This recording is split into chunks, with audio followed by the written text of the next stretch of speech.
आप सभी को जय हिंद। क्या आप भी अल्फ़ाबेट को अल्फ़ाबेट्स कहते हैं? तो ये गलत है। अब गलत कैसे? आपके सामने स्ट्रक्चर दिखाया गया है, आप देख सकते हैं। और दूसरी बात, आप अगर हमारे संस्था के छात्र हैं जो देख रहे हैं, वैसे ऑफलाइन भी हमारे क्लासेस चलते हैं, अगर आप हमारे संस्था के छात्र हैं तो इस वीडियो को कंप्लीट देखें और जितना भी इस वीडियो में लिखा गया है, यानी सामने स्क्रीन पे आपको दिखेगा, और जो हम समझाएंगे उसका कंप्लीट नोट्स बनाइएगा और मंडे को आप इसको लिख कर आइएगा। जो हमने पिछले 3 दिनों में पढ़ा है उसका कंप्लीट करके आप लोग आइएगा। और दूसरा, अगर आप यूट्यूब से देख रहे हैं, ऑनलाइन देख रहे हैं, कहीं से भी देख रहे हैं, तो जो भी आपने पढ़ा था कि वावल्स होता है, यानी वावेल बोल रहे थे आप लोग, वो होता है वावल्स। और जो आप कंसोनेंट्स, ये कितने कितने होते हैं इनको हम लोग देखने वाले हैं। ये सेमी वावल्स कहाँ से आते हैं इसको कंप्लीट डिफाइन हम करेंगे। अगर आप ये सब नहीं जानते हैं तो आपकी इंग्लिश की जानकारी अधूरी है। और आप देख सकते हैं कंप्लीट हम लोग इसको डिफाइन किए हैं। और जितने भी अल्फ़ाबेट्स होते हैं, जितना भी अल्फ़ाबेट होते हैं, अल्फ़ाबेट्स नहीं, अल्फ़ाबेट होते हैं, अल्फ़ाबेट होते हैं ABCD, उसका हिंदी नाम और इंग्लिश में क्या पहचान है कंप्लीट लिया गया है। और उसके बाद जो भी आप हिंदी में वर्णमाला देखते हैं, हिंदी वर्णमाला, ओके, उसमें क से लेकर ज्ञ तक का उसका मीनिंग क्या क्या हो सकता है। ऐसे क को क्या बोलेंगे, क को क्या बोलेंगे। अक्सर आप लोग, सिंपल सी बात है, व्हाट्सएप में चैट करते वक्त आप गलती कर देते हैं कि क को कुछ और लिख देते हैं, क के स्थान पे C लिख देते हैं, ये गलत हो जाता है। तो इसको कंप्लीट हम लोग पढ़ने वाले हैं। चलिए तो शुरू करते हैं। और सबसे पहले बात करेंगे कि ये इंग्लिश, इंग्लिश को इंग्लिश कहते हैं कि इंग्लिश कहते हैं, इंग्लिश को इंग्लिश कहते हैं कि इंग्लिश कहते हैं। ठीक है, आगे बात करते हैं। तो देखिए, आप यहाँ पे देख सकते हैं कि सबसे पहली बात इंग्लिश लिखा गया है और लास्ट में क्या है, लास्ट में है SH। तो आपको पता ये भी होना चाहिए कि हम इंग्लिश बोलेंगे। क्या बोलेंगे? इंग्लिश, यानी थोड़ा जोर देकर बोलना है। और यहाँ से आप लोग अगर हमारे संस्था के छात्र हैं तो लिखना शुरू करिए। अन्य भी लिख सकता है ना, कोई मना थोड़ी है, आप भी लिख सकते हैं। अब देखिए यहाँ पे क्या है, इंग्लिश, क्या बोलेंगे? English, English. जो आप उसमिया व्यंजन होते हैं हिंदी में, वो स, तो वहाँ पे आपको श बोलना है, स नहीं, क्या बोल रहे हैं? श, इंग्लिश। ठीक है, इंग्लिश, ओके। प्रोनाउंस कर लेंगे आप, सही उच्चारण करिएगा, ओके। ये हम लोग का पहली क्लास है। कोई भी अगर इंग्लिश सीखता है तो यहाँ से ये सीखता नहीं, पहले वो टेंस पढ़ने चला जाता है। तो टेंस पढ़ने से होगा, पहले आपको बेसिक ही क्लियर नहीं है आपका, तो ठीक। चलिए, तो आप इसका प्रोनाउंस यानी उच्चारण तो कर लेंगे। आगे बढ़ते हैं अगले स्लाइड पे। अब अगला स्लाइड बात करते हैं। अब आपके दिमाग में आ रहा होगा कि हम जो इंग्लिश पढ़ते हैं भाई, इंग्लिश पढ़ते हैं, उन सब का हिंदी अर्थ क्यों खोजते हैं? हिंदी अर्थ मतलब हमने इंग्लिश बोला, इंग्लिश को हम लोग बना दिए अंग्रेजी। अंग्रेज थोड़ी बोलते हैं अंग्रेजी, ठीक है, इंग्लिश, ठीक है। तो ये हम लोग हिंदी क्यों खोजते हैं भाई? हमको हर इंग्लिश वर्ड का हिंदी चाहिए। क्यों चाहिए? कि हम हिंदी भाषी हैं, हम हिंदी से इंग्लिश सीखना चाहते हैं। क्या आप लोग बंगाली से इंग्लिश सीखना चाहते हैं? अगर आप बंगाली जानते हैं तो बंगाली से इंग्लिश सीखिए, अगर आप तमिल जानते हैं तो तमिल से इंग्लिश सीखिए। ठीक है, इसीलिए हम लोग क्या करते हैं कि हम लोग हर वर्ड का हिंदी निकालते हैं। क्यों? संज्ञा, यानी नाउन का हिंदी अर्थ क्या देखते हैं कि नाउन का हिंदी अर्थ संज्ञा होगा, यानी सबका हम लोग हिंदी बना दिए। क्यों? कि हम हिंदी को बचपन से बोलते हुए आ रहे हैं, ठीक है। और इंग्लिश बोलने में कठिनाई होती है, क्यों? कि हम हिंदी आज तक बोलते हुए आ रहे हैं। तो ये आपकी पहली क्लास है। पहली क्लास आपको हिंदी में ही समझना है, क्योंकि हिंदी में ही बोलेंगे तो हिंदी में समझ में आएगा।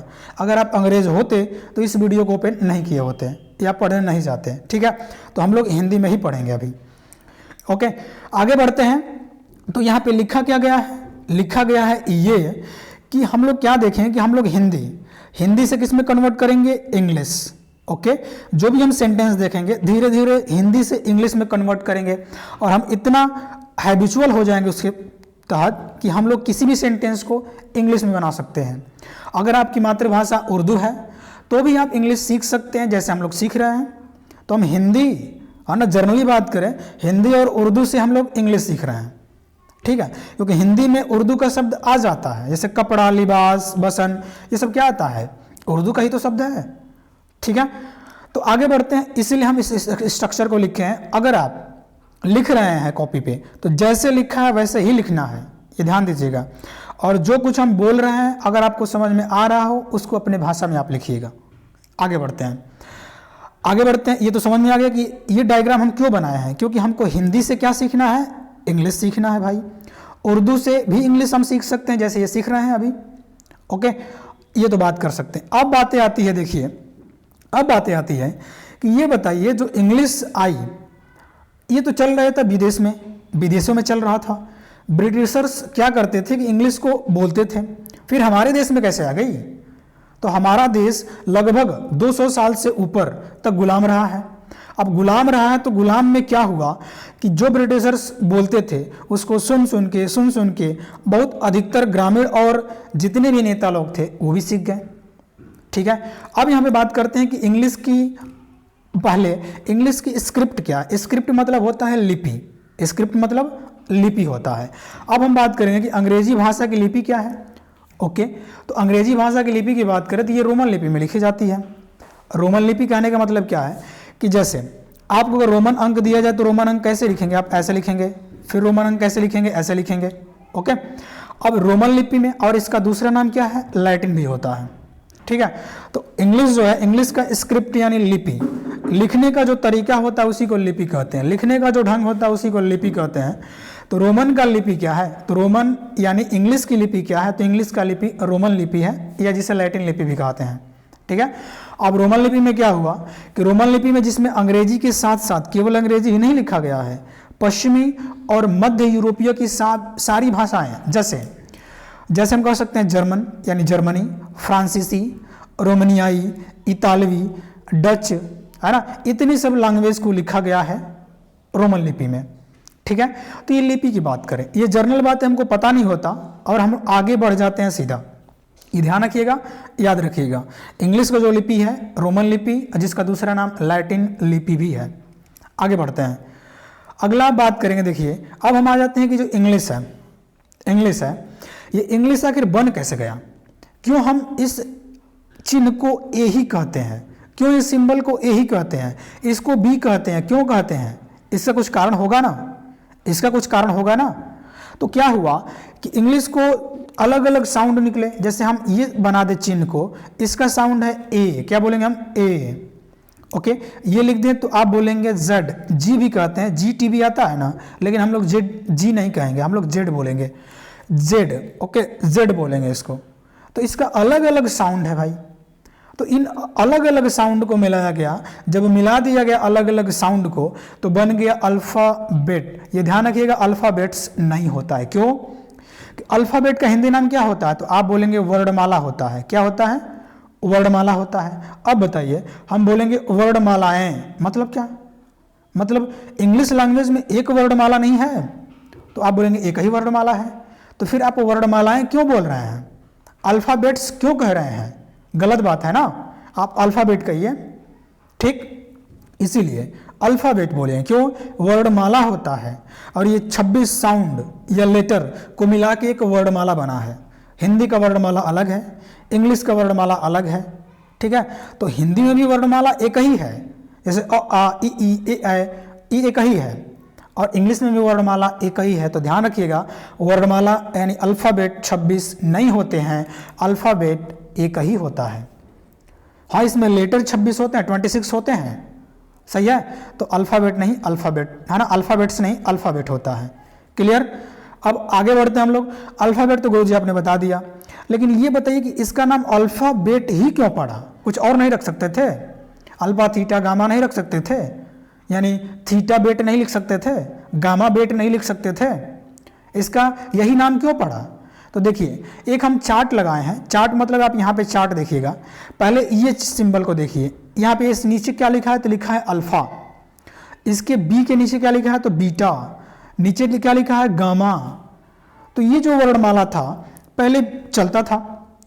ओके, तो अगर ये फ्रेंच वर्णमाला चलता था तो वहाँ पे क्या बोला गया, इन लोगों ने क्या बोला कि अल्फ़ा से बीटा, जैसे हम बोलते हैं ना ए बी सी, यानी ए बी सी, कोई किसी को बोलते हैं ना ए बी सी सुनाओ, तो हम लोग क्या बोले, अब ये विदेश में जो थे फ्रेंच वाले बोले कि अल्फ़ा बीटा सुनाओ, तो alpha beta alpha beta alpha beta करते करते अल्फ़ाबेट बन गया।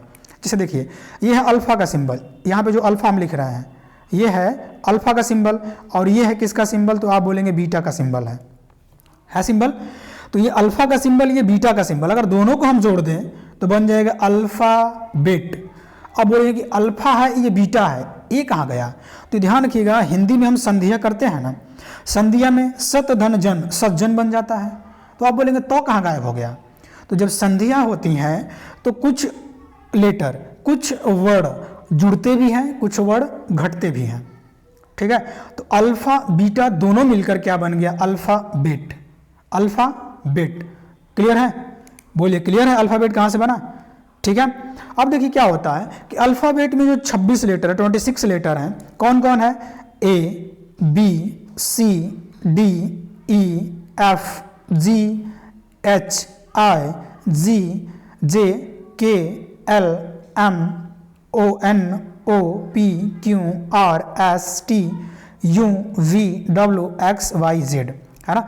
अब किसी के दिमाग में चल रहा होगा इतना बेसिक क्यों बता रहे हैं, आपको इतना बेसिक भी नहीं पता है, आपको जो बताया जा रहा है वो लिखिए, ठीक है, क्योंकि आपको ये बेसिक भी नहीं पता। अल्फ़ाबेट का मतलब पता था, आज तक अल्फ़ाबेट्स कहते थे ना, और अल्फ़ाबेट्स कितने होते हैं, तो 26 होते हैं, ये गलत है।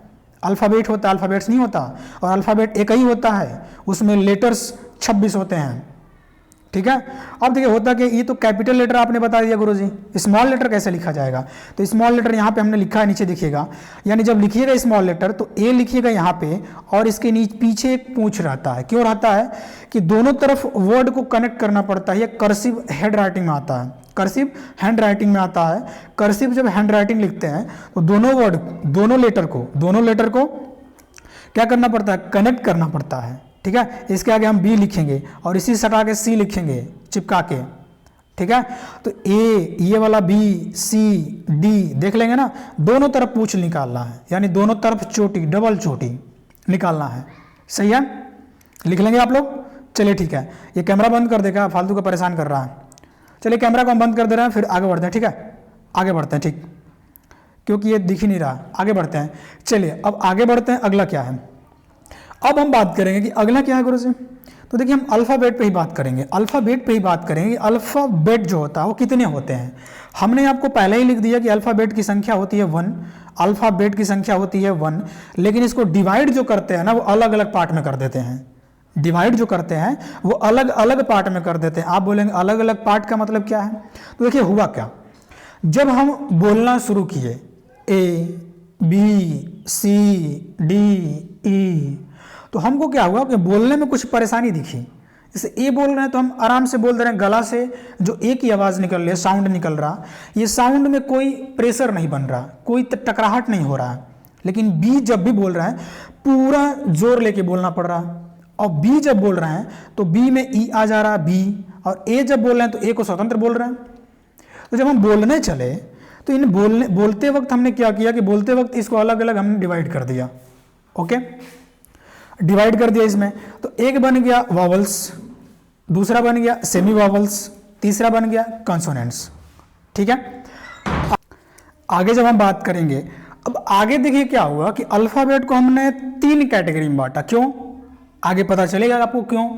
लेकिन जब हम उच्चारण करना सोचा, उच्चारण मतलब जब हमने लेटर को बोले, लेटर मतलब अक्षर को बोले, वर्ड को बोले, साउंड को बोले हम, तो हमने देखा कि 1 से 26 तक जब हम बोल रहे हैं, 1 से लेकर 26 तक जब ये हम लेटर को बोल रहे हैं, तो कोई भी एक समान यानी मोनोटोन में नहीं जा रहा, मतलब एक समान साउंड नहीं दे रहा, अब इसको क्या किया गया कि साउंड के आधार पे तथा जो लेटर एक दूसरे से मिलकर बने हैं उनको अलग किया गया। तो अलग करने के कड़ी में क्या हुआ कि सबसे पहले हमने देखा, सबसे पहले हम पाए कि सबसे पहले हम वावल्स को रखते हैं, वावल्स, ठीक है, वावल्स को रखते हैं, ओके, उसके बाद सेमी वावल्स को रखते हैं और कॉन्सोनेंट को रखते हैं। अब वावल्स की बात करें, वावल्स कितने थे, तो आपने बोला कि 5 है, कितने हैं 5, आगे बात करेंगे कौन कौन है। सेमी वावल्स की बात करिए कितने थे, 2 मिले हमको, कौन कौन मिले इस पे भी आगे बातें करेंगे कि 2 कौन कौन मिले। कॉन्सोनेंट 19 बचे, क्यों कि 5 यही हो गया, 2 यही हो गया, तो बचा कौन 19।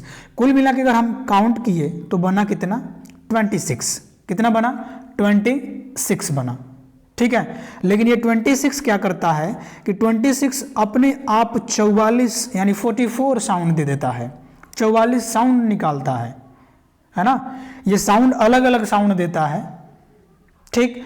अब बात करते हैं कि 26 तो हो गए, अब हम बात कर देते हैं सबका अलग अलग कि सबसे पहले कि वावल्स क्या होता है, फिर सेमी वावल्स क्या होता है, फिर कंसोनेंट्स क्या होते हैं, ठीक है। एक एक की बातें करते हैं, चलिए ठीक है। आगे बातें करते हैं सबसे पहले वावल्स की। आपने बचपन में भी पढ़ा है और आज तक पढ़ते हुए आ रहे हैं कि वावल्स कितने हैं, तो 5 है। अब इसको तो कोई किसी को बताना नहीं पड़ेगा, आपने बोला कि नहीं बताना पड़ेगा, इसको ये तुमको पता है, तो हमने भी बोला कि हाँ आपको पता है, ठीक है। तो कौन कौन से, तो हमने बोला ए, ई, आई, ओ, यू। और देखिए जहाँ पे इंग्लिश लिखा होगा उसका हिंदी हम बोलेंगे, ये मत समझिए कि पूरा इंग्लिश हम लिख दिया है, नहीं, दोनों कॉम्बिनेशन है, इंग्लिश और हिंदी। इंग्लिश लिखा होगा तो उसका हिंदी तो बोलेंगे हम, ठीक है। तो यहाँ पे द लेटर्स कौन कौन है, ए है, ई है, आई है, ओ है, यू है, ओके। अब अगर बात की जाए कि वॉवल्स यही क्यों हुए, 26 लेटर हैं, 26 लेटर में से सिर्फ आपने ए को निकाला, फिर सिर्फ ई को निकाला, फिर आई को निकाला, फिर ओ को निकाला, सिर्फ अगला यू को निकाला, क्या इसी को क्यों निकाला, क्या आवश्यकता पड़ गई कि ये वॉवल्स बन गया। तो हमने बोला कारण है, सुनिए। पहला कारण ये है कि जो स्वर होते हैं ना, कौन होते हैं, तो आप बोलेंगे स्वर होते हैं, कौन होते हैं, स्वर होते हैं, स्वर। तो स्वर क्या करते हैं कि इस स्वर का बिना किसी लेटर कहने का मतलब क्या, बिना किसी लेटर की सहायता से उच्चारण प्रोनाउंस किया जाता है, किसका, तो स्वर का। जैसे हम ए अगर बोल दें तो ए में कोई और लेटर का सम्मिलन हो रहा, मिलन हो रहा, नहीं हो रहा। लेकिन अगर बी बोल दे तो बी ई बन रहा। तो इसको एक आधार बना कि स्वर क्या होते हैं, स्वर वह लेटर होते हैं, वह अक्षर होते हैं, वह वर्ड होते हैं, वह साउंड होते हैं जिसको बिना किसी लेटर, बिना किसी वर्ड के सहायता से उच्चारित किया जा सकता है, ठीक है। बिना किसी स्वर की सहायता से उच्चारित किया जा सकता है। जैसे नीचे लिखा गया है, देखिएगा क्या लिखा है, पहला a vowel is a letter which can be pronounced without the help of any other letter। मतलब वॉवल्स को हम क्या कर सकते हैं, जिसको कैन भी क्या कर सकते हैं, प्रोनाउंस मतलब उच्चारित कर सकते हैं बिना किसी अन्य अदर लेटर के, बिना किसी अन्य लेटर के हम इसको प्रोनाउंस उच्चारित कर सकते हैं, ठीक है। ये तो पहला कारण हुआ। दूसरा कारण भी आप लिख सकते हैं, जैसे ये मान लीजिए गला है किसी का, गला से अगर आवाज़ इसका निकल रहा है तो गला से क्या होता है कि आवाज़ अगर निकलेगा तो ए अगर निकाल रहे हैं तो बिना किसी ऑब्स्टेकल के, बिना किसी अवरोध के ए ध्वनि निकल जाती है, ए ध्वनि निकल जाती है। आप बोल के देखिए ए, आप बोलिए बी, हंसो मत बोलो बी। अब बी में बोलते वक्त क्या हो रहा है कि जो आवाज़ है, जो वायु है, जो साउंड है, वो लड़ते हुए आ रहा है हमारे मुख से, ओके। तो जो स्वतंत्र उच्चारण हुआ उसको हमने बोल दिया कि वॉवल्स स्वर है, ठीक है। जो स्वतंत्र उच्चारित हुआ उसको बोल दिया हमने स्वर है। तो स्वर तो आपको पता होगा कि स्वर कौन है और इसी को क्यों स्वर माना गया, क्योंकि ए, ई, आई, ओ, यू बोल के देखिए, स्वतंत्र आप बोलेंगे, ठीक है, ओके। तो ये हुआ वॉवल्स। अब आगे बढ़ते हैं। अब हमने डिवाइड किया था सेमी वॉवल्स, याद करिए सेमी वॉवल्स था ना, सेमी वॉवल्स हिंदी लिखना चाहते हैं तो लिख सकते हैं, सेमी मतलब आधा होता है, अर्ध, वॉवल्स मतलब स्वर, सेमी वॉवल्स का मतलब होता है अर्ध स्वर। क्या बोलेंगे आप, बोलिए अर्ध स्वर, ठीक है। अब अर्ध स्वर मतलब क्या, आधा तो स्वर है ये और आधा व्यंजन है, यानी ये दोनों का काम कर रहा है, यानी दिखता तो व्यंजन की तरह, दिखता तो कॉन्सोनेंट की तरह है, लेकिन व्यवहार करेगा वॉवल्स की तरह। ये क्या है, ये सेमी वॉवल्स है। अगर डेफिनेशन आप लिखना चाहें तो पहला देखिएगा, ये नीचे दूसरा लिखा गया है। पहला देखिएगा, पहला क्या है, a speech sound that is produced, बनता है like a vowel but that function as a consonant, यानी फंक्शन यानी कार्य करता है व्यंजन की तरह, कॉन्सोनेंट की तरह, और लाइक ए वॉवेल यानी जो बनावट है वो है उस किसी तरह, वो है स्वर की तरह। ठीक है, ओके। अगर पहला आपको डेफिनेशन नहीं समझ में आया तो आ जाइए दूसरे पे। अगला कि अंग्रेजी भाषा के अल्फाबेट में उपस्थित ऐसे लेटर जिनका उपयोग कभी स्वर वावल के रूप में होता है और कभी व्यंजन कंसोनेंट के रूप में होता है, ऐसे लेटर को सेमी वोवल कहते हैं। ऐसे लेटर को सेमी वोवल कहते हैं। सही है। सेमी वोवल कितने होते हैं तो आप बोलेंगे 2 होते हैं। कितने होते हैं? 2 होते हैं। सही है, ओके। आगे बढ़ते हैं। देखिए अब सेमी वोवल कौन कौन होते हैं उसी पे तो बात करना है। सेमी वोवल कौन कौन होते हैं उसी पे तो बात करना है। देखिए अब क्या होता है कि हम देखते हैं पहला जो हमारा हेडिंग होगा यहाँ पे एज अ कंसोनेंट, मतलब व्यंजन की तरह प्रयोग। किसकी तरह? व्यंजन मतलब खाने वाला व्यंजन नहीं, व्यंजन मतलब कॉन्सोनेंट। ओके, कंसोनेंट की तरह इसका प्रयोग कैसे होता है तो रूल नंबर फर्स्ट इसका देख लीजिएगा। रूल फर्स्ट क्या कहता है कि जब W और Y किसी शब्द के प्रारंभ में आते हैं, जब W और Y किसी शब्द के प्रारंभ में आते हैं तो वे कंसोनेंट का कार्य करते हैं, वे व्यंजन का कार्य करते हैं, वे व्यंजन का कार्य करते हैं। ओके, तो W को Y पढ़ा जाएगा। अगर W और Y कॉन्सोनेंट की तरह काम करते हैं तो W को Y पढ़ा जाएगा और वो पढ़ा जाएगा और Y को य पढ़ा जाएगा। ध्यान दीजिएगा फिर से, W को वो पढ़ा जाएगा और Y को य पढ़ा जाएगा। आप बोलेंगे ऐसा क्यों? देखिए एग्जाम्पल पे आते हैं। हमने क्या बोला कि जब W और Y किसी शब्द के प्रारंभ में आते हैं तो ही वह कॉन्सोनेंट की तरह कार्य करेंगे, तो ही वह कॉन्सोनेंट की तरह काम करेंगे। जैसे देखिए पहला एग्जाम्पल वॉच, तो क्या बोलेंगे? वॉच।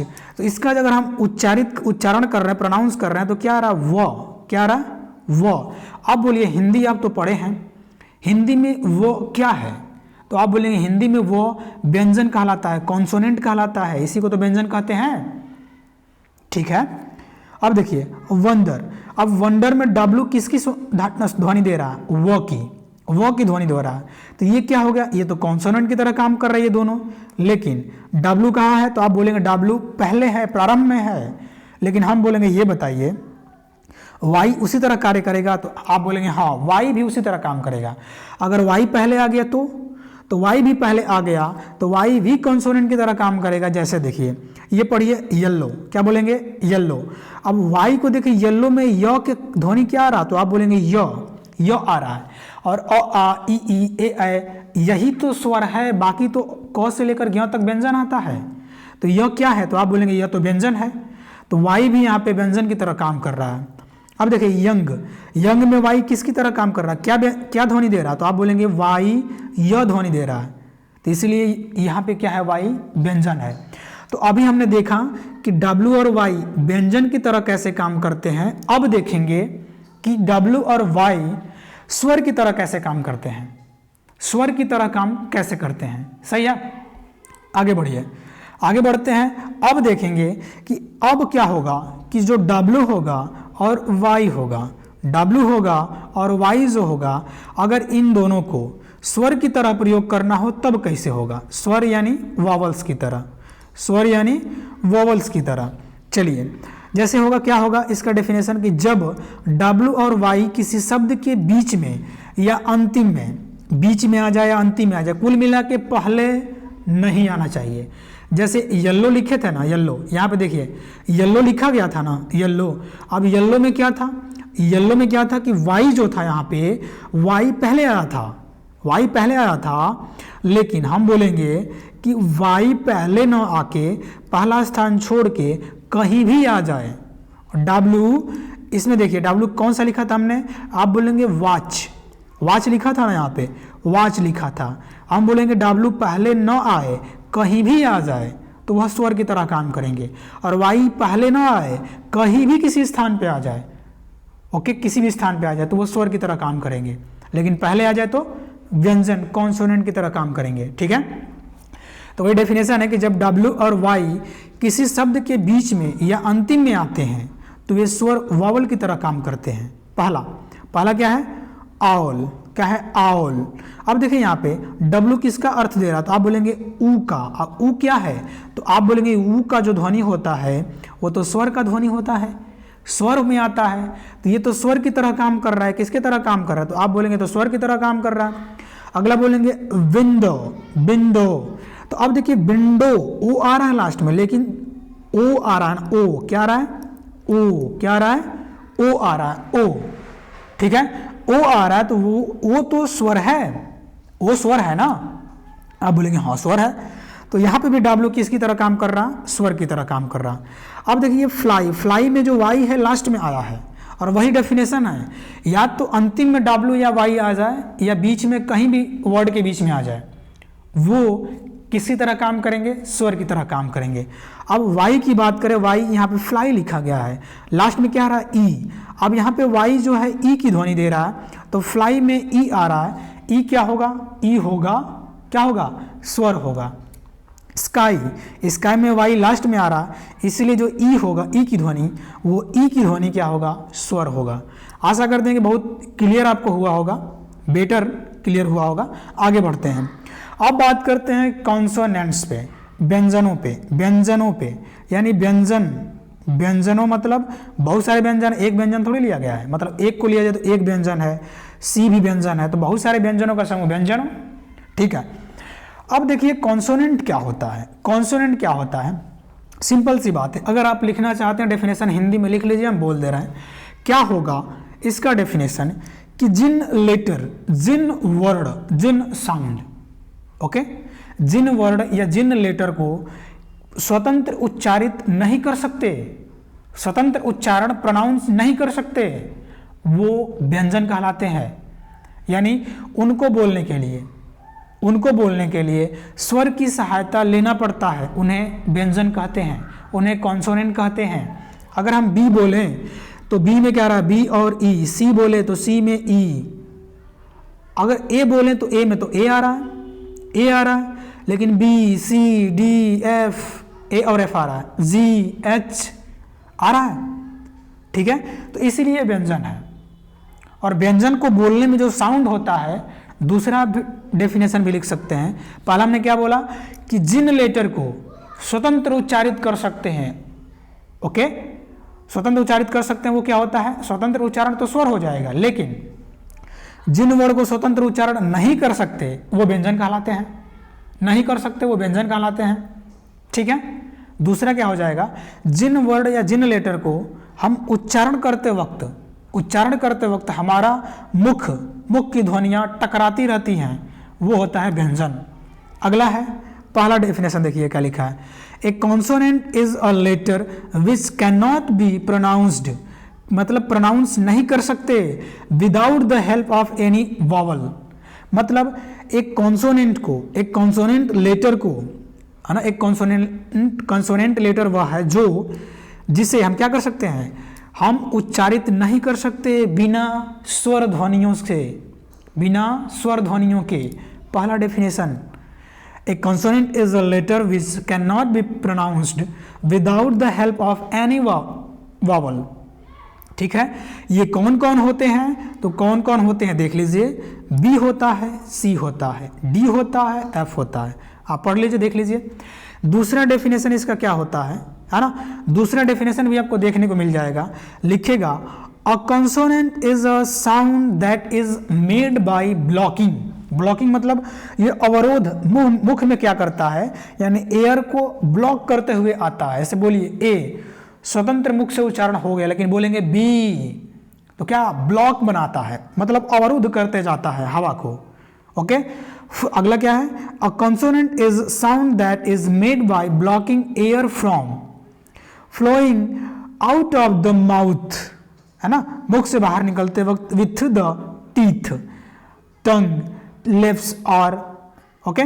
प्लेट अलग अलग टीथ से, जीभ से, होठ से, ये अलग अलग से टकराते हुए निकलता है, हवा टकराते हुए निकलती है कॉन्सोनेंट की, ठीक है। तो कॉन्सोनेंट क्या होता है? कॉन्सोनेंट व्यंजन उसे कहते हैं जिनके उच्चारण में मुख से निकलने वाली हवा टकराते हुए किससे? दांतों से, जीभ से, होठों से टकराते हुए निकलती है, उसे व्यंजन कहते हैं।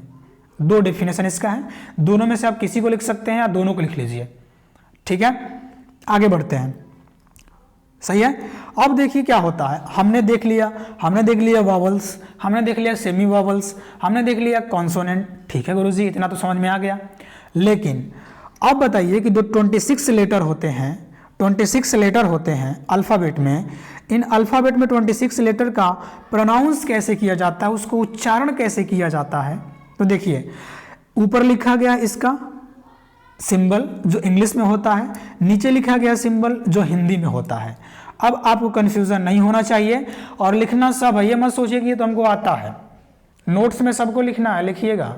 अब देखिए ए लिखा, ए तो ए, बी हम बोल दे रहे हैं simple, C, D, E, F, G, H, I, J, K, L, M, N, O, P, Q, R, S, T, U, V, W, X, Y, Z.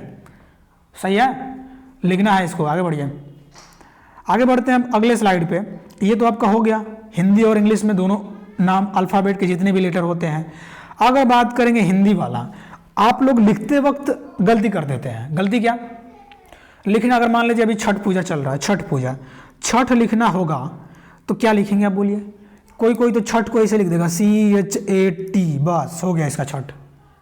अरे छठ नहीं है वो, चट, ये चट लिखेगा, ओके। तो इसी का हम लोग देखते हैं कि आखिर लिखेंगे क्या हम, ठीक। आगे बढ़ते हैं। सबसे पहले आपको पता होना चाहिए कि हिंदी वर्णमाला में कुल 46 वर्ड होते हैं। किताब में 52 भी देगा, लेकिन सर्वमान्य मान्यता 46 का ही है। ध्यान रखिएगा, हिंदी की बातें कर रहे हैं। अब आप बोलेंगे हिंदी क्यों बता रहे हैं? हमने आपको पहले ही बता दिया कि हम हिंदी से इंग्लिश सीख रहे हैं। हम अंग्रेज अगर होते तो हम इंग्लिश सीखते ही क्यों? हम जैसे हिंदी बोल रहे हैं वैसे इंग्लिश बोलते हैं। हम जैसे हिंदी बोल रहे हैं वैसे इंग्लिश बड़बड़ करते नहीं कर रहे हैं ना। तो हिंदी से इंग्लिश सीख रहे हैं तो पहले हिंदी को तो सीखो, बढ़िया से अच्छे से हिंदी तो सीखो, ठीक है। इसीलिए हिंदी का वर्णमाला हम बता रहे हैं। अगला देखिए, अ के लिए क्या लिखेंगे? ए, आ के लिए डबल ए, ई के लिए ई भी आता है, आई भी आ जाएगा। आई के लिए, आई मतलब बड़ी ई, बड़ी के लिए डबल ई आ जाएगा। ऊ, छोटा ऊ कहते हैं आप लोग, ऊ कहते हैं इसको, तो इसके लिए यू भी आ जाएगा, ओ भी आ जाएगा। औ मतलब बड़ा ऊ, डबल ओ आ जाएगा, और क्या, यू भी आ जाएगा। ए के लिए ई भी आ सकता है और ए आई भी आ सकता है, ओके, ठीक है। अगर आपको एक लिखना हो तो कैसे लिखेंगे? एक, ऐसे ही लिखेंगे ना, सही है। आगे बढ़िए, अगला क्या है? अगला लिखा है ए के लिए सिर्फ ए आई, ए के लिए सिर्फ ए आई, ओ के लिए ओ के लिए क्या लिखेंगे? ए यू, ओ, और या लिख सकते हैं ओ यू ओ, ये दोनों आ सकता है, डिपेंड करेगा आप लिख क्या रहे हैं। अंगा के लिए क्या लिखेंगे? ANG, अंगा। अ के लिए AH, अह, सही है। तो अ आ, ई आई, उ औ, ए ऐ, ओ औ, अंग अह। पढ़ना सीखिए, हंसो मत, हंस रहा है लिखो बढ़िया से और याद करो, है ना, दिख रहा है हंस रहा सब। अगला देखिए व्यंजन यानी कॉन्सोनेंट्स। कॉन्सोनेंट में देखिए कितने हैं। अब कॉन्सोनेंट में क से लेकर ज्ञ तक है, क से लेकर ज्ञ तक है। बातें करते हैं हम इसी पे। अब देखिए यहाँ पे ध्यान से देख लीजिएगा, और है ना, अगर आप एक बार में नहीं लिख पा रहे तो वीडियो को एक बार देख लीजिए, उसके बाद लिखिए, कोई दिक्कत ना है। अभी तो रिकॉर्डेड है, आप जितने बार मन करे उतने बार लिखो। देखो क के लिए क्या लिखेंगे? आप बोलेंगे के ए का, अब बोलेंगे एक ये जोड़ दिया। तो अगर आपको लिखना होगा काला, तो काला के लिए क्या लिखेगा? काला, ठीक है, काला लिखेगा। अब लिखना होगा कला, तो कला के लिए क्या लिखेगा? कला, ऐसे कला लिखेगा, कला लिखना होगा तो कैसे लिखेंगे? देखिए जहाँ पे अकेला अगर आ गया के, इसका मतलब आधा बना रहा है, आधा क बना रहा है, आधा क, आधा। लेकिन ये पूरा का यहाँ पे इसलिए ए लिखा जाएगा। हर लेटर के साथ ए तो छिपाई होता है। चलिए क, तो के ए, ख के लिए क्या हुआ, ख के लिए के एच, ग के लिए जी ए, घ के लिए जी एच ए, अंग के लिए एन जी ए, च के लिए क्या बोलेंगे सी एच ए चौ। छ के लिए देखिए अभी छठ लिखे थे ना हम, छठ लिखा था कि ना हमने, छठ लिखा था ना। देखिए क्या लिखना पड़ेगा, छठ के लिए क्या लिखेंगे सी एच यानी double H A T H, Chhath ऐसे लिखना पड़ेगा। ठीक है, तो छ देखिए सी एच हो गया, फिर यानी सी डबल एच ए छ, सी डबल एच ए छ। ज के लिए क्या लिखेंगे जे ए ज, झ के लिए जे एच ए झ। मतलब किसी देखिए अगर अकेला वर्ड लेटर है, अगर अकेला लेटर है उसके साथ ए छिपा ही होगा। अगला ड़ के लिए वाई ए एन ड़, ट के लिए टी ए टा, ठ के लिए टी एच ए ठा, ड के लिए डी ए ड, ढ के लिए क्या होगा डी एच ए, ड़ के लिए ए एन ए ड। ठीक है, तो के लिए बोलिए, तो के लिए क्या होगा, तो आप बोलेंगे टी एच या टी ट, है ना ट। जनरली टी के लिए टी, टो के लिए तो के लिए टी ही आता है, टी एच भी कहीं लिखा रहेगा। थ के लिए टी एच या T H A, okay. The के लिए क्या बोलेंगे डी ए या टी एच द। अगला द, अब बोलेंगे टी एच से द कैसे हो जाएगा, तो इंग्लिश में क्या लिखा रहता है द के लिए, थ पढ़ते हैं हम लोग कि द पढ़ते हैं, ध्यान दो उसी को। द, ढ के लिए क्या बोलेंगे डी एच ए ढ, न के लिए एन ए, प के लिए टी ए, फ के लिए पी एच एफ या एफ एफ, ये भी लिख सकते हैं। ब के लिए बी ए, भ के लिए बी एच ए, म के लिए एम ए, य के लिए वाई ए, र के लिए आर ए, ल के लिए एल ए, व के लिए वी ए या डब्ल्यू ए, स के लिए एस एच, है ना। इसीलिए इंग्लिश में क्या लिखा था इंग्लिश, इंग्लिश। ठीक है, तो एस एच आता है स के लिए, इसके लिए भी सौ। ठीक है, और छोटा सा के लिए सिर्फ एस लिखता एस ए।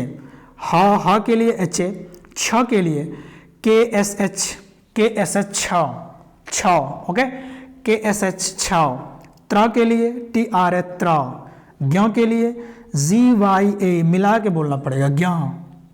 ठीक है, अब आशा करते हैं कि इतनी, इससे बेसिक तो नहीं हो सकता ना, मतलब आपको एल के जी से उठाया सीधा आपको अपर लेवल तक लाया, इससे बेसिक तो नहीं हो सकता, है ना। अब इंग्लिश नहीं सीखेंगे तो फिर मुश्किल हो जाएगा, अब आगे नहीं सीख सकते, अगर नहीं सीख पाएंगे तो आगे बढ़िए। अब होता क्या है, अब आप सोचेंगे ये बताइए, आपने हमको ए बता दिया, हमको बी बता दिया, हमको सी डी ई ये सब बता दिया, इसका हम करें क्या, ये तो अलग अलग है सब, हम इसका करें क्या। तो हम बोले कि इसका गेम खेलना है। आप बोले गेम खेलना है, हम पढ़ने आए गेम खेलने, हम बोले गेम खेलना है। देखो अगर मान लीजिए आपसे कहा गया, अगर आपसे कहा गया कि आप यहाँ से बी है, ए है, सी है, डी है, ई है, ओके ठीक है। अब हमने बोला कि ठीक सुनो, आपको लिखना है A B C D E F G, अलग अलग है ना। हमने कहा कि इन सबको जितने भी ए से जेड तक लेटर हैं, इनको गेम खेल के आपस में जोड़ना है और जोड़ के एक वर्ड बनाना है। तो हमने बोला कि जोड़ना है, जोड़ के एक वर्ड बनाना है। तो मतलब क्या हुआ, यानी ए बी सी ये सब लेटर हैं और लेटर को ही वर्ड कहा जाता है, लेटर को ही वर्ड कहा जाता है। आप बोलेंगे ठीक है, फिर ये शब्द किसे, वर्ड किसे कहते हैं, यानी वर्ड। हम देखिए वर्ड बोल रहे हैं, वर्ड। अब वर्ड में अंतर है, वर्ड मतलब लेटर, अक्षर, वर्ड मतलब अक्षर, वर्ड मतलब अक्षर, वर्ड मतलब शब्द, वर्ड मतलब शब्द। ठीक, अब जब इन सबको जोड़ देते हैं लेटर को तो बन जाता है वर्ड। जैसे हम बोलेंगे काव, काव मतलब गाय, तो सी एक अलग लेटर, ओ एक अलग लेटर, डब्ल्यू एक अलग लेटर, इन सबको जोड़ दिए तो बन गया एक वर्ड, वर्ड बन गया है। तो आप बोलेंगे ठीक है वर्ड बन गया। ये फिर क्लॉज क्या लिखे हैं आप, क्लॉज या फ्रेज दोनों कोई भी आ सकता है, फिर ये क्लॉज क्यों लिखे हैं। तो हम बोलेंगे काउ इज अ एनिमल। ठीक है, अगर एनिमल आप बताना चाहते हैं, काउ क्या है, काउ एनिमल है, गाय, काउ क्या है, जानवर है, गाय जानवर है, अच्छा जानवर है। ठीक है, अगर इसके आगे कुछ और आप लिखना चाहते हैं तो ये क्लॉज बनेगा, उपवाक्य कहते हैं इसको, उपवाक्य। क्या बोलेंगे, उपवाक्य कहेंगे, और सेंटेंस क्या होता है, ये पूरा वाक्य होता है। चलिए इसी पे बातें करेंगे हम लोग, इसी में बातें करेंगे। देखिए बहुत अच्छे से सजाया गया है, ध्यान दीजिएगा। अगर चित्रकारी कर सकता है तो कर दीजिएगा, नहीं करना है तो सीधा लिख दीजिएगा, ठीक है। आगे बढ़ते हैं। लेटर, अब बोलेंगे लेटर क्या होता है गुरुजी, हम सब पे बातें करेंगे एक एक, पहले ध्यान से सुनिए, सब पे बातें किया जाएगा, यानी अक्षर भी देखा जाएगा, वर्ड भी देखा जाएगा, क्लॉज भी देखा जाएगा। लेटर का हिंदी नाम क्या होगा, तो आप बोलेंगे अक्षर, और फिर आप बोलेंगे अभी तो आप वर्ड बोल रहे थे, वर्ड क्यों बोले, हमने बोला वर्ड भी बोला जाता है हिंदी में, ठीक है। अक्षर, अक्षर ठीक है। अक्षर क्या होता है, तो हमने बोला जो ए से जेड तक है ना, इसी को तो अक्षर बोलते हैं। ए बी सी डी अलग अलग रहेगा तो अक्षर है, लेकिन इन सबको हम मिला के कुछ अलग एक जोड़ दिए, सार्थक हम अर्थ निकालना चाहे, यानी देखिए जब वर्ड क्या होता है, वर्ड यानी लेटर क्या होता है, यानी लेटर जो होता है, लेटर क्या होगा, तो लेटर एक वर्ड होता है, यानी इसको अक्षर बोलते हैं। अक्षर मतलब जिसका क्षय ना हो सके, जिसको हम और भागों में ना तोड़ सके। अब हम कहेंगे कि ए को तोड़ के और भागों में बना दो, आप बना सकते हैं। अब वो जबरदस्ती होगी कि हम ए को ऐसे लिखेंगे, फिर ए को ऐसे लिखेंगे, डंडी यहाँ लगाएंगे, बन गया ए, तो ये गलत बात है। इसका कोई अर्थ होगा, कोई मीनिंग होगा ना, होगा ना। यानी अक्षर वह छोटा से छोटा इकाई है जिससे और कोई छोटा हम नहीं तोड़ सकते, अक्षर कहलाता है। अब जब इन्हीं हम लेटर को जोड़ देते हैं तो ये बन जाता है क्या, वर्ड। यानी अक्षरों के सार्थक समूह को क्या बोल देते हैं, तो आप बोलेंगे कि शब्द बोलते हैं, शब्द बोलते हैं। और जब शब्दों के हम सार्थक समूह को जोड़ते हैं तो उपवाक्य बनता है, और जब उपवाक्य को जोड़ देते हैं तो वाक्य बन जाता है। आप बोलेंगे हो अब समझ में आया। तो हम बातें करते हैं लेटर पे, पहले हम बातें करते हैं लेटर पे, लेटर क्या होता है, हम बातें करते हैं लेटर पे। आखिर लेटर क्या होता है ये तो बताइए, लेटर क्या होता है, ठीक है। हम लेटर पे बातें करेंगे। लेटर का हिंदी नाम क्या होगा, अक्षर होगा, ठीक है। आपको पता होना चाहिए कि लेटर क्या है, ए बी सी और कहाँ तक, तो आप बोलेंगे जेड तक, कहाँ तक, जेड तक, ठीक है। अब देखिए लेटर क्या होता है, यहाँ पे letter is a written symbol. आप कहेंगे लेटर मतलब, यानी लेटर क्या है, एक रिटन यानी लिखित चिन्ह है जो represent the sound of language, जो हम लैंग्वेज बोलते हैं, जो साउंड निकालते हैं, यानी भाषा जो बोलते हैं उस भाषा के ध्वनि को प्रस्तुत करने के लिए, रिप्रेजेंट करने के लिए एक सिंबल है, कौन, अक्षर। जो हम भाषा बोलते हैं, भाषा के ध्वनि को प्रस्तुत करने के लिए किसका प्रयोग किया जाता है, तो आप बोलेंगे लेटर का। तो letter is written symbol, letter क्या है, लिखित चिन्ह है जो रिप्रेजेंट करता है, represent the sound of the language, यानी भाषा के साउंड, भाषा के ध्वनि को रिप्रेजेंट करता है, प्रस्तुत करता है, सही है। उसे क्या बोलते हैं, अक्षर बोलते हैं। यानी इसका और खंड हम नहीं कर सकते, और तोड़ नहीं सकते। आप बोलेंगे वो समझ में आया, हाँ समझ में आ रहा है ना, ठीक है। अक्षर हो गया। अब आगे बढ़ेंगे हम शब्द पे, किस पे, शब्द पे। शब्द मतलब वर्ड, और शब्दों कहेंगे तो वर्ड्स, इसमें कौन सी बड़ी बात है, ठीक है। अब क्या हुआ, हमने कहा कि हम सी को ले रहे हैं, हाँ ले लीजिए। हमने बोला ओ को ले रहे हैं, हमने बोला ले लीजिए, कौन से हमारे घर का है। हमने बोला डब्लू को ले रहे हैं, हमको ले लीजिए, क्या दिक्कत है।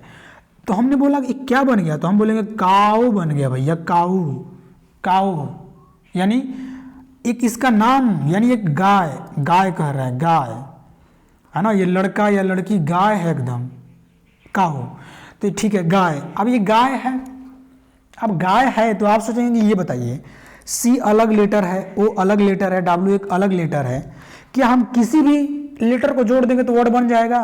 तो हम बोलेंगे नहीं, यही तो पढ़ना है।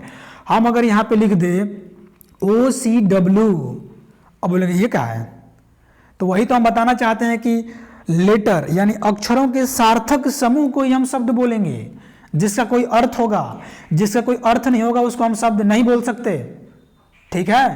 ओके, समझ में आ गया।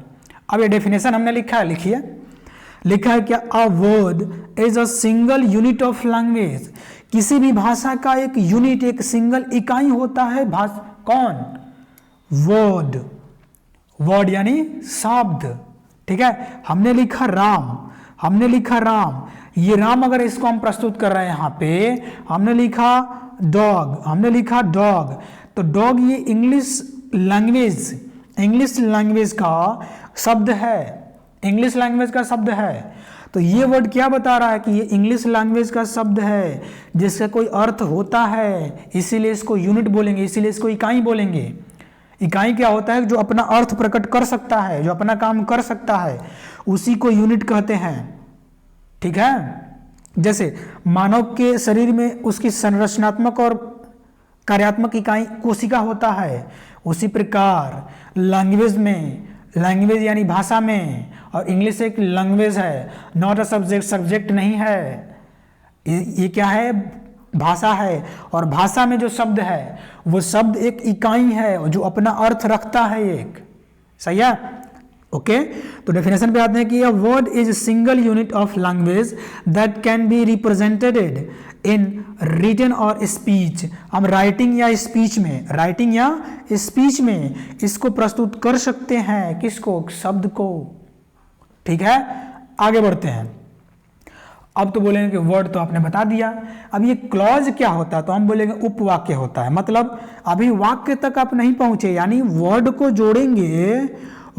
जोड़ेंगे तो अभी आप वर्ड को जोड़ के कहाँ तक? अभी आप वाक्य तक नहीं पहुंचे, बीच में क्लॉज है जिसको बोलते हैं उपवाक्य। क्या बोलते हैं?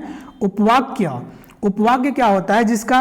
जिसमें क्या होता है? जिसका अपना सब्जेक्ट और प्रेडिकेट होता है खुद का, जिसका खुद का सब्जेक्ट प्रेडिकेट होता है, जिसका खुद का सब्जेक्ट नाउन यानी सब्जेक्ट और वर्ब होता है,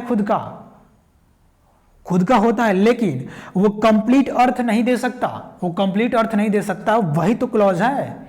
यानी जिस सेंटेंस का कंप्लीट अर्थ ना निकले वो उपवाक्य बन जाता है, वो कंप्लीट नहीं है, वो अधूरा है। जो अधूरा है यानी जो पूरा नहीं है वो तो अधूरा है। ठीक है, अगला देखिए डेफिनेशन क्या है? A part of the sentence in which a subject and a predicate, यानी इसका सब्जेक्ट भी अपना है, इसका प्रेडिकेट भी अपना है, यानी कर्ता भी है, सब्जेक्ट भी है और विधेय भी है, दोनों है इसके पास। अगला क्या है? Content as called clause. अच्छा, ये बात है। ओके, यह किसका पार्ट होता है? तो ये किसका पार्ट होता है? तो ये भाग होता है सेंटेंस का, यह सेंटेंस का भाग होता है। कौन? क्लॉज, उपवाक्य। ओके, जिसके पास क्या होता है? अपना सब्जेक्ट और अपना प्रेडिकेट होता है, जिसको हम क्या कहते हैं? क्लॉज कहते हैं, लेकिन उसका अधूरा अर्थ होता है, पूरा नहीं होता। यानी अगर कोई व्यक्ति अधूरा है, सिंगल है, अधूरा है तो क्या है? वो क्लॉज है, वो उपवाक्य है। ज्ञान की बातें हुई, आगे चलते हैं। Rani will get success because she has worked hard. Rani will get success, Rani क्या होगी? सक्सेस होगी, बिकॉज क्योंकि वह मेहनत की है भाई, मेहनत की है तो सक्सेस होगी। अब हम क्या करेंगे? यहां से हम बिकॉज के स्थान तक इस सेंटेंस को मिटा देते हैं। मिटाते हैं, पढ़िएगा अब आप। मिटाएं। कोई परेशानी होगी तभी तो मिटाइबो करेंगे हम। परेशानी होगी चाहे कुछ भी हो, मिटाना तो पड़ेगा। मिटा रहे हम, देखिए मिटा दिया। अब पढ़िए, रानी विल गेट सक्सेस, रानी सफल होगी। क्या सफल होगी? क्यों सफल होगी? कैसे सफल होगी? पता ना चल रहा। तो यही तो क्लॉज हुआ, यही तो वाक्य हुआ। ओ गुरुजी, दिमाग में समझ में अब समझ में आया। हाँ ठीक, ओके, है ना। चलिए आगे बढ़ते हैं, इसको हम फिर चला देते हैं। करना क्या, इलेक्ट्रॉनिक जमाना है। देखिए आ गया। अगला देखिए, इस उदाहरण में अगला क्या है? इस उदाहरण में क्या हुआ है? इस उदाहरण में नीचे दिया गया है। इस उदाहरण में दो सेंटेंस क्रमशः, पहला ए नंबर का है, रानी विल गेट सक्सेस। क्या बोलेंगे? रानी विल गेट सक्सेस। हाँ, बी नंबर के क्या है? Because she has worked hard, यानी दो है। यानी अगर इसका सिंगल इसको हम बोलें तो इसका कोई अर्थ नहीं निकलेगा। अर्थ का मतलब हमको सही अर्थ पता नहीं चलेगा मतलब क्लियर नहीं होगा ये क्या बोलना चाहता है। मतलब जैसे आपको कोई कहता है ना इशारों में मतलब क्या? वह, तो आप सोचेंगे क्या वह कह रहा है, इसका पूरा अर्थ नहीं मिल रहा। बोलेगा वह, अभी तो पता नहीं चल रहा क्या वह। जब कंप्लीट अर्थ ना पता चले लेकिन वह मतलब वह समझ में आ रहा है, वह अर्थ क्लियर ना हो, वही तो क्लॉज होता है, वही तो उपवाक्य होता है। सही है। ओके, कितना हो गया टाइम? 49 मिनट हो गया। आगे बढ़िए। सेंटेंस, सेंटेंस मतलब क्या होता है? आप बोलेंगे वाक्य होता है। सेंटेंस मतलब वाक्य होता है। ओके, अब सेंटेंसेस मतलब वाक्य होता है गुरुजी, वाक्य क्या कहलाता है? तो देखिए यहाँ पे क्या होता है, डेफिनेशन इसका है। ओके, डेफिनेशन क्या है? डेफिनेशन ऑफ अ सेंटेंस, किसका डेफिनेशन? सेंटेंस का। अ ग्रुप ऑफ वर्ड, यानी शब्दों का समूह वाक्य होता है। लेकिन ध्यान सुनिएगा, केवल वर्ड्स का ही समूह नहीं, क्लॉजेज यानी उपवाक्यों का भी समूह हो सकता है। आप बोलेंगे वो समझ में आए छो। ए ग्रुप ऑफ वर्ड या clause which has a complete sense या मीनिंग, यानी वो कंप्लीट सेंस देता है या मीनिंग देता है, इज कॉल्ड सेंटेंस। इतना सिंपल डेफिनेशन है, आपको याद होना चाहिए। अ ग्रुप ऑफ वर्ड या clause which has a complete sense या मीनिंग इज कॉल्ड सेंटेंस। ठीक है, मतलब वाक्य क्या होता है? वाक्य शब्दों का समूह होता है, शब्दों का समूह होता है या उपवाक्यों का समूह होता है, लेकिन वो कंप्लीट मीनिंग या सेंस देता है, उसी को तो वाक्य कहेंगे। जैसे हम उसी एग्जाम्पल को फिर ले लिए, Rani Rani Rani Rani will get success. क्या है? Rani will get success because she has worked hard. अब ये पूरा पता चल गया कि रानी क्यों सफल होगी, क्योंकि मेहनत की है, मेहनत की है तो सफल होगी।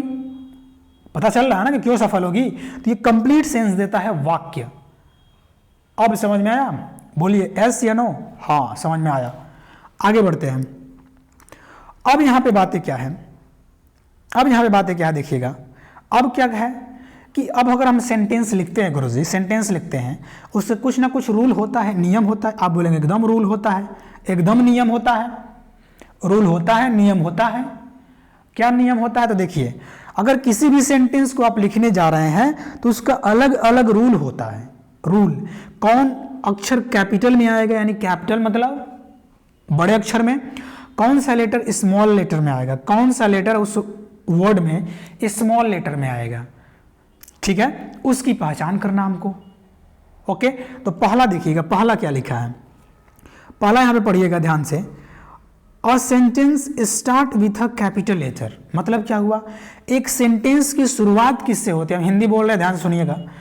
अ sentence starts with a capital letter, एक सेंटेंस की जो शुरुआत होती है हमेशा कैपिटल लेटर से होती है। एक सेंटेंस मतलब वाक्य, वाक्य हम बोल रहे हैं। एक वाक्य की शुरुआत हमेशा कैपिटल लेटर से होती है। एग्जाम्पल देखिएगा, Ram is good boy. Ram is good boy, ये जी कैपिटल होगा, स्मॉल लेटर में होगा। Ram is good boy. अब देखिए, राम में हम राम को, आर को कैपिटल किए हैं, बाकी को स्मॉल किए हैं। बाकी को क्या किए हैं? बाकी को किए हैं स्मॉल, है ना। बाकी को क्या किए हैं? स्मॉल किए हैं। किए हैं कि नहीं? आप बोलेंगे हाँ किए हैं आप। तो इस वही तो हम बोल रहे हैं कि किसी भी सेंटेंस की शुरुआत वाला जो अक्षर होता है वो सदैव कैपिटल लेटर में आता है। पहला वाला नोट यही है, पहला वाला रूल कहिए, यही रूल कह रहा है। आगे बढ़े दूसरे पे। अगला, आई अगर आप कहीं भी लिख रहे हैं, आई क्या? आई इज ऑलवेज, मतलब सदैव कैपिटल लेटर में आता है। I is always capital letter, आई सदैव कैपिटल लेटर में आता, वो कहीं भी रहे। आई एम, मान लीजिए आप आई एम कुछ भी लिख दीजिए, आई एम ये वो ये कुछ भी लिख दीजिए, तो आई क्या होगा? आई कैपिटल लेटर में आता है हमेशा, सदैव। दूसरा वाला नोट यही है। Example, I am a student, spoken में बोलेंगे तो आई एम स्टूडेंट। ओके, तीसरा पे आते हैं। तीसरा वाला देखिएगा, तीसरा वाला नोट क्या बोल रहा है? तीसरा वाला नोट क्या कह रहा है? Proper noun starts with a capital letter. Proper noun start with a capital letter, मतलब क्या हुआ कि प्रॉपर नाउन कहने का मतलब क्या है? प्रॉपर मतलब किसी व्यक्ति का प्रॉपर नाउन, किसी व्यक्ति, वस्तु, किसी भी एनीथिंग, किसी का भी नाम जो क्या हो प्रॉपर नाउन में आता है, वो क्या आता है? वो आता है हमेशा कैपिटल लेटर में। दूसरा नोट अगर ये ना समझ में आ रहा सुनिएगा, दुनिया का कोई भी वर्ड यानी शब्द जिसका हम अर्थ नहीं निकाल सकते, जिसका अर्थ वही होता है, वो सदैव कैपिटल लेटर में होता है। जैसे हम बोलेंगे राम, अब आप जाएंगे राम को डिक्शनरी में खोजने की, राम मतलब क्या, राम का हिंदी अर्थ क्या होता है, तो राम मतलब रामे मिलेगा। राम मतलब इसका कोई हिंदी अर्थ नहीं होता है।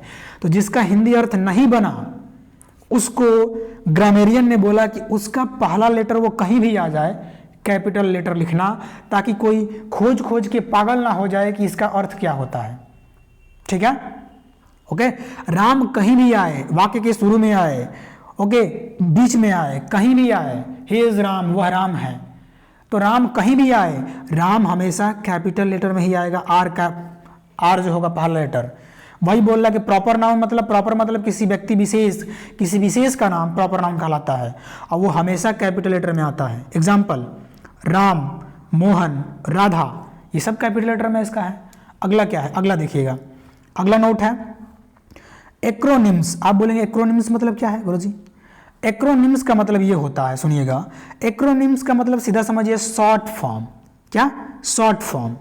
कौन सा? शॉर्ट फॉर्म आप किसी का भी लिख रहे हैं तो किसी भी सेंटेंस में अगर शॉर्ट फॉर्म आप अगर लिख दिए तो सभी शॉर्ट फॉर्म को कैपिटल लेटर में ही लिखो। नहीं तो अगर मान लीजिए आप सी यानी ट्रिपल सी लिख दिया, अब सेंटेंस के बीच में आ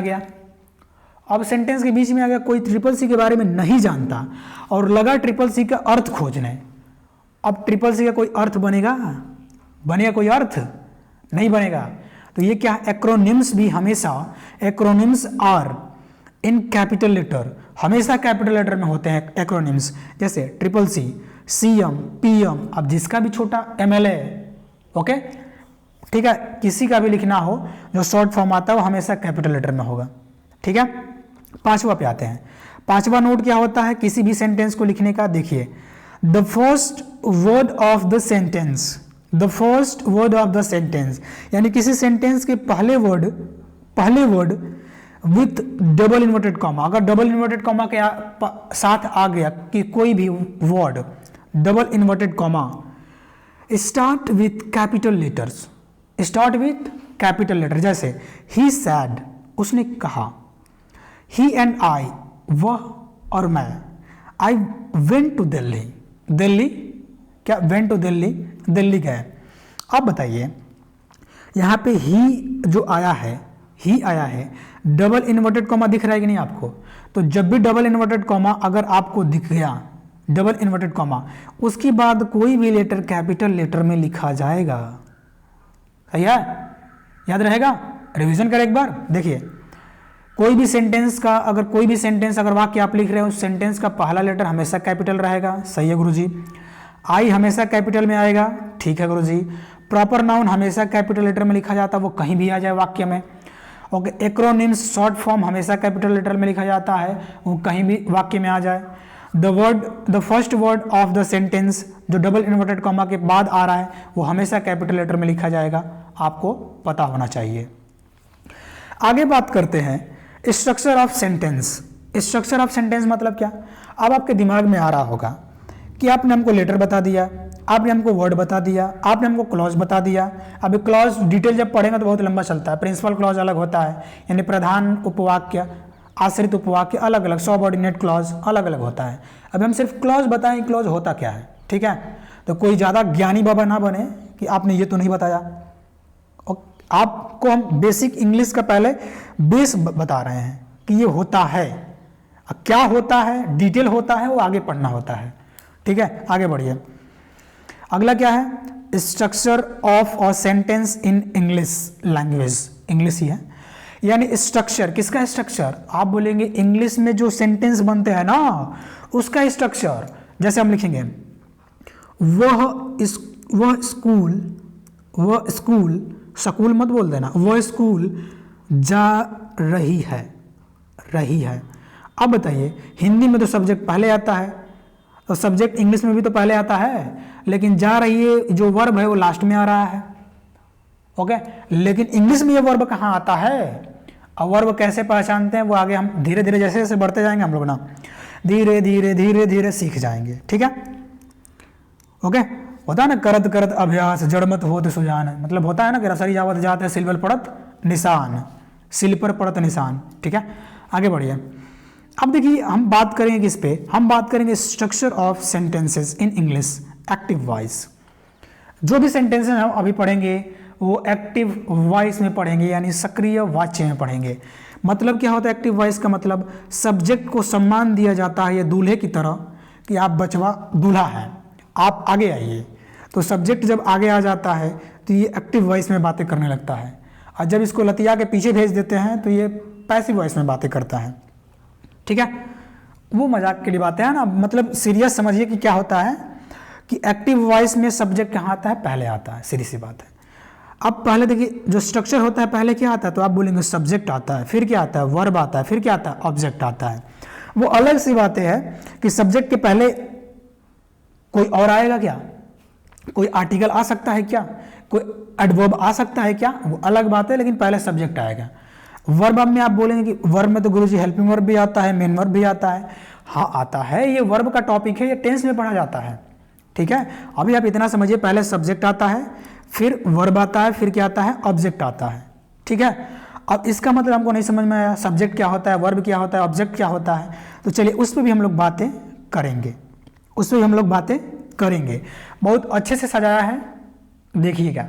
ठीक है, ओके, आगे बढ़ते हैं। बहुत अच्छे से सजाया गया है। और दूसरी बात, चलिए पहले यहाँ पे देखिए, यहाँ पे हमने क्या लिया है, मान लीजिए छोटा मोटा गोलू वो सा एक लड़का है, बहुत प्यारा सा है। ठीक है, देखने में प्यारा लग रहा है ये तो, है ना। अब होता क्या है कि सब्जेक्ट आखिर किसे कहते हैं, काम करने वाला व्यक्ति ही करता होता है, यानी जो वाक्य बोला गया है, जैसे मोहनी स्कूल जा रही है, स्कूल कौन जा रही है, मोहनी जा रही है। तो वाक्य में जिसकी प्रधानता होती है, जो मुख्य होता है, वही तो करता होता है, वही तो करता होता है। आप बोलेंगे हाँ गुरुजी ये तो सही है। ठीक है, तो सब्जेक्ट वही होता है जो काम करने वाला व्यक्ति होता है, जो प्रधान होता है उस वाक्य में, जो मुख्य होता है, जिसके बारे में बातें होती है ना। तो इतना समझ लीजिए, कर्ता क्या होता है कि जैसे शादी में दूल्हा, कि बातें दूल्हे की होती है शादी में, और सेंटेंस और वाक्य में सब्जेक्ट दोनों बराबर हैं। अब आप बात करेंगे, दूल्हा तो हो गया, ठीक है, वर्ब भी आएगी दुल्हन की तरह। चलिए अगला देखिए, उसके बाद कौन आएगा, तो हम बोलेंगे वर्ब आएगा। वर्ब मतलब ये सब्जेक्ट जो है, ये कर्ता जो है, ये कर क्या रहा है, क्या कर रहा है, काम क्या कर रहा है। जैसे ये लड़का फुटबॉल खेल रहा है, तो फुटबॉल अगर खेल रहा है ये लड़का, तो हम क्या बोलेंगे, क्या खेल रहा है, क्या कर रहा है ये, तो आप बोलेंगे खेल रहा है। तो खेल रहा है क्या, एक वर्ब है, क्या है, एक वर्ब है। एक आपको ट्रिक बताए थे हिंदी में कि आप क्या करिएगा कि किसी भी वर्ड को छोटा से छोटा रूप में तोड़िए, खेल, और खेल में क्या जोड़ेंगे, ना। अगर एक सार्थक अर्थ बन रहा है तो ये वर्ब है, यानी अगर मूल रूप में अगर खेल में ना जोड़ दिए, क्या बन गया, खेलना। धातु रूप में ना जोड़ दिए, सार्थक अर्थ बन रहा है, ना ने नी ने, वो बनेगा वर्ब। ओके, तो क्या कर रहा है अगर पता चलता है तो वो बताता है कौन, वर्ब बताता है। अब वर्ब एक्शन वर्ब भी होता है, नॉन एक्शन भी होता है। एक्शन वर्ब से कार्य होता है, नॉन एक्शन में कोई कार्य नहीं होता है। सही है। अगला ऑब्जेक्ट क्या होता है, जिस पर काम हो रहा है। अब बताइए, ये लात से पीट रहा है फुटबॉल को, किस पे काम कर रहा है, आप बोलेंगे फुटबॉल पे काम कर रहा है, फुटबॉल पे काम कर रहा है। हम बोलेंगे हाँ ये फुटबॉल पे तो काम कर रहा है, तो ये क्या कर रहा, ये ऑब्जेक्ट क्या हुआ इसका, तो हम बोलेंगे फुटबॉल है, इसका क्या है, फुटबॉल है। क्या समझ में आ रहा, सही है, सही है। ओके, तो ऑब्जेक्ट पहचान लेंगे आप लोग। आगे बढ़ते हैं। अब देखिए हम एक स्ट्रक्चर लिए हैं, अब बस थोड़ी सी है, बस थोड़ा सा आगे खत्म होता है ना। अब देखिए स्ट्रक्चर ऑफ सेंटेंस में हम जब आते हैं, स्ट्रक्चर ऑफ सेंटेंस में, तो एक हम एग्जाम्पल लिए हैं। क्या, मोहन, ये व्यक्ति कौन है, ये छोटा सा प्यारा सा नन्हा सा कृष्ण कन्हैया सा मोहन है। कौन है ये, मोहन है। तो ये सब्जेक्ट का काम कर रहा है, क्योंकि यही खेलने का काम कर रहा। ठीक है, वाक्य में प्रधान कौन है, आप बोलेंगे मोहन है। तो सब्जेक्ट कौन है, तो आप बोलेंगे मोहन है। मोहन प्लेज, अब प्ले क्यों किए, प्लेज क्यों किए, प्ले नहीं क्यों किए, अब ये टेंस में पता चलेगा। Mohan plays football, Mohan plays football. अब बताइए यहाँ पे प्ले अगर लिखा गया, प्ले मतलब खेलना। ओके, तो खेलना ये क्रिया है इसका, खेलना। तो ये प्ले क्या हुआ, ये वर्ब हुआ। क्या खेल रहा है, तो फुटबॉल खेल रहा। फुटबॉल क्या है इसका, ऑब्जेक्ट है। तो सब्जेक्ट वर्ब ऑब्जेक्ट। अब आप कहेंगे क्या ऑब्जेक्ट आना जरूरी है क्या किसी सेंटेंस में, किसी सेंटेंस में ऑब्जेक्ट के बिना कोई सेंटेंस नहीं बन सकता। हम बोलेंगे बन सकता है, बन सकता है। अगर सिर्फ हम गो लिख दें तो गो मतलब जाना, जाना बन गया, ठीक है। हम अगर इतना ही लिख दें कि आई गो, मैं जाता हूं, ये सेंटेंस बन गया। ऑब्जेक्ट कहाँ आया? तो बिना ऑब्जेक्ट के भी सेंटेंस हम बना सकते हैं, सब्जेक्ट और वर्ब से भी, ठीक है, सही है, ओके। ये तो आप लिख लेंगे। और आगे ये जो अगला स्ट्रक्चर आपको लिखा गया है, इस स्ट्रक्चर में देखिए क्या है। इस स्ट्रक्चर में आपका होमवर्क है। इस होमवर्क को संडे को आप फाइंड करिएगा, खोज कराइएगा। खोजना क्या है इसमें? सब्जेक्ट खोजना है, वर्ब खोजना है, ऑब्जेक्ट को पहचान कर लिखिए। ये आपका होमवर्क है और सबको खोज के ये सबको सॉल्व करके आना है। एग्जाम्पल के तौर पे हम पहला बता रहे हैं। यू क्या है?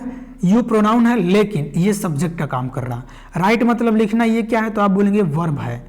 ये लेटर क्या है? ये ए लेटर पूरा ऑब्जेक्ट का काम कर रहा है, लेकिन अगर और डिटेल में जाएं तो ए आर्टिकल है और लेटर मतलब पत्र होते हैं, नाउन का काम कर रहा है। लेकिन हमको सब्जेक्ट वर्ब ऑब्जेक्ट खोजना है, तो you subject, right verb, a letter object का काम कर रहा। ठीक है गुरुजी, पहचान में तो आ गया, पहचान में तो आ गया।